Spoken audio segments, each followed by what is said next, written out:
I can point to something that cannot get conveyed on a level of mind. Illusion of self is hardwired by conditioning. Ego constructs are demolished.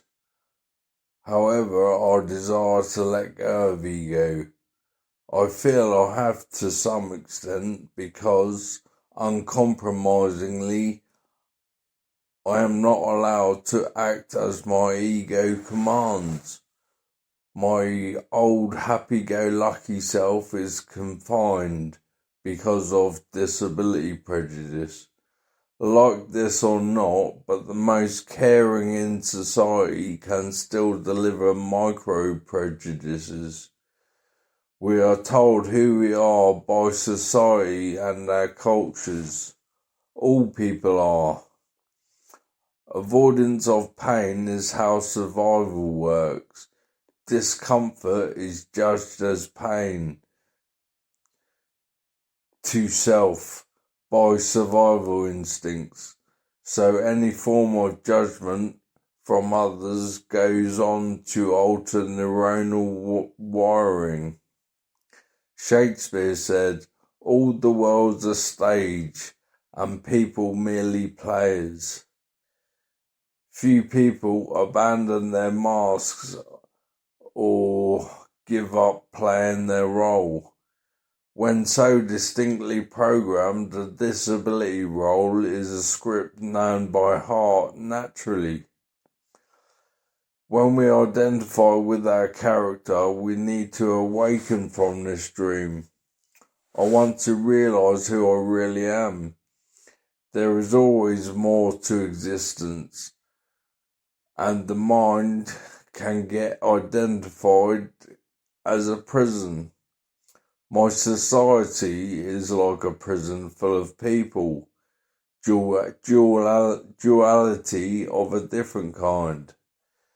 Resistance creates suffering, so cessation of self is required.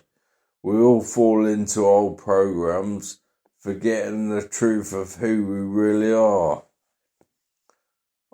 I think, therefore I am. Identification with shadows on a cave wall. Identifying with thought is denial of a kind.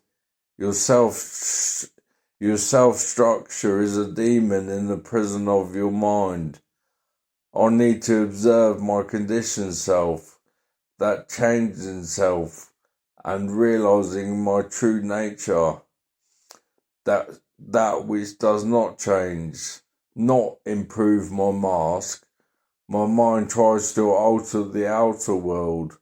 I have to alter my inner world before the outer will change. Inner resistance has to get dropped. We are deluded that we are actually creating a better life. The more the mind gets involved, the more fragmented the world becomes.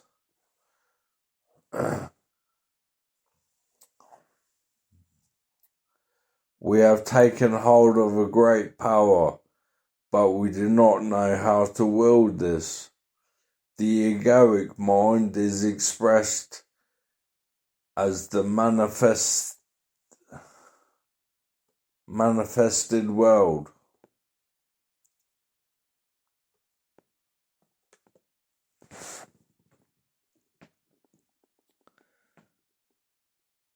We do not comprehend the mechanism by which we create suffering. Without ego, there are no wars. We do not know who we truly are. Your external circumstances do not have to affect your inner world. Liberation of the self is a good way to good humans. I do not intend to preach. This is for my own journey too. Just feel good to share.